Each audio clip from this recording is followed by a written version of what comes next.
Strawberry jam, from the field to the jar, a supply chain. Strawberry production is centered to 4 provinces: British Columbia, Ontario, Quebec, and Nova Scotia. The growing season of strawberries isn't all year round. It can vary, but usually harvest season starts to happen in late spring and early summer. In all of Canada, 2,572 metric tons a year is produced, which is 2.6% of the total fruit production. These strawberries are not only grown for domestic use, but can also be exported. In Canada, there are 2 ways you can grow and produce strawberries. One is in a greenhouse and the other is in the field. If the strawberries are grown in the greenhouse, the plants are planted in separate pots and can either be hung or stacked on racks. The pots that the strawberries are planted in are made from 2 parts of peat, 1 part of perlite, and 2 parts of sawdust. For the greenhouse production, the environment can be controlled to help the strawberry plants grow. If strawberry plants are grown in the field, they are grown in a matted row system. The distance between each strawberry plant and the rows are 45 to 60 centimeters, with the rows being 90 to 120 centimeters apart. They will place runners by the rows to help fill out each row. The most common strawberry plant planted in Ontario is the June-bearing variety. These strawberries are usually ripe and ready to be picked in late spring to early summer. The strawberry season is for a limited time of the year, so the market is extremely dependent on the months when the strawberries are ready. The price of the strawberries can change a lot throughout the year. It will drop during the peak productions, and the prices will raise before and after the strawberry season. In order to produce the amount of strawberries necessary, strawberries are grown in 2 different ways, either in greenhouses or in fields. Both require different inputs such as soil, labor, and time grown to produce quality strawberries. These are then sold in bulk in food terminals like the Ontario Food Terminal and wholesalers. Once grouped, wholesalers will sell the large amount of strawberries to jam production plants where jam is produced before being trucked or shipped to the retail store, where it can then be purchased by a consumer. The first decision that the farmer must make is if they are going to buy either strawberry seeds or seedlings that have already been started in little pots, usually in greenhouses. It is most common for farmers who grow strawberries to not start with the seeds and to go with the seedlings, as the seeds require more labor, extra time, and can sometimes have higher risk. The cost of the strawberry seeds ranges from 25 cents to $1, depending on the variety and the quantity that is purchased. The price of the plants would drop with the quantity being bought, making it more cost-effective for the strawberry farms with a larger acreage. The seeds are cheaper than the seedlings. A package of 100 strawberry seeds costs around $3 to $5. The strawberry farms have multiple costs to be able to keep the strawberries growing and the farm running smoothly. The largest cost for the strawberry production comes from all the energy being used. This includes diesel, gas, and captive power generation. This is represented as 56% of the cost. Additional costs are represented by labor of all the workers. They place the plants in the ground, take care of the strawberries, and pick the strawberries when ready. This is reflecting 33% of the cost. Another cost is machinery. This includes vehicles used to move around the plants and the strawberries at the farm. And, on some farms, they have machinery that can help plant the seedlings. This is represented as 5% in regards to the cost. The last cost is chemicals, like herbicides. These are used on and around the strawberries to be able to prevent the weeds from growing and take the nutrients away from the strawberry plants, and also used to keep the bugs away from the strawberries and leaves. This accounts for 4% of the cost. Once the berries have been harvested, the next step in the supply chain is sale to a wholesaler. With Canada consuming up to 800,000 kilograms of strawberries just in jam every year, the demands of jam processors are enormous.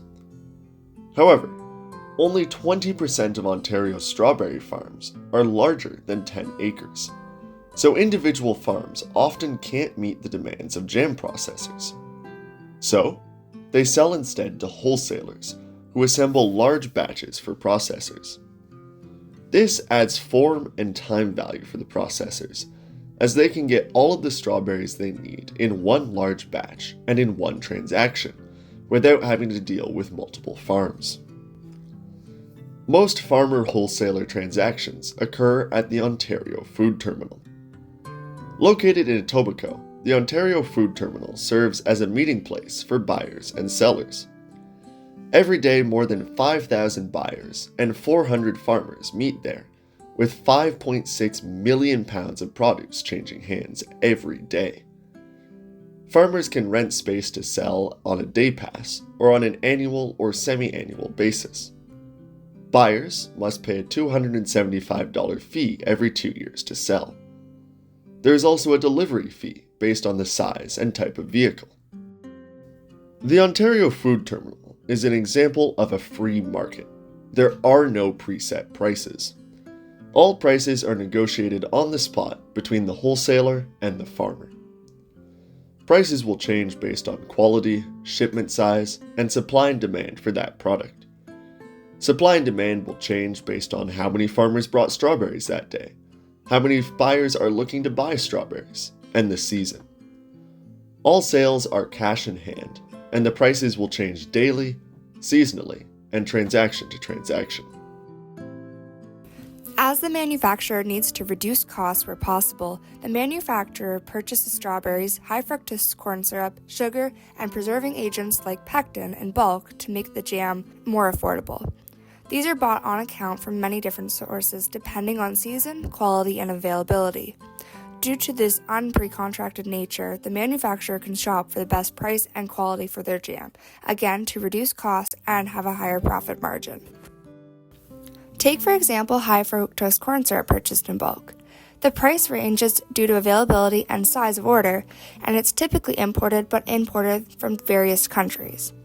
It is necessary to use within the jam as it helps with the sweetness and preserving. Therefore, manufacturers choose to buy wholesale at a better price to save money whilst maintaining the quality of their jam.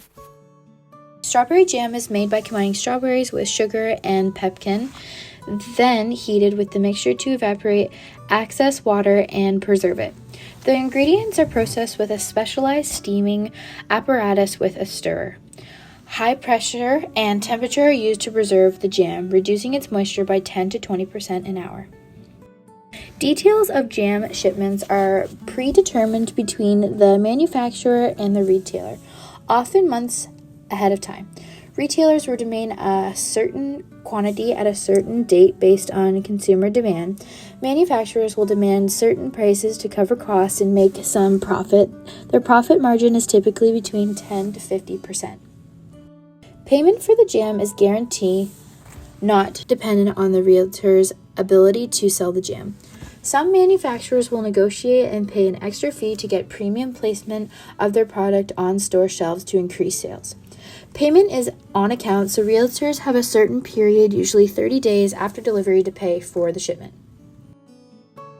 The above are prices for strawberry jam at several common realtors.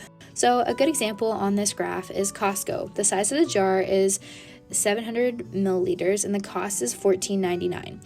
And then we have Loblaws, Metro, and Walmart. The profit margins for food realtors typically range from 1 to 3%, so these prices are 1 to 3 higher than what the realtor paid for the jam.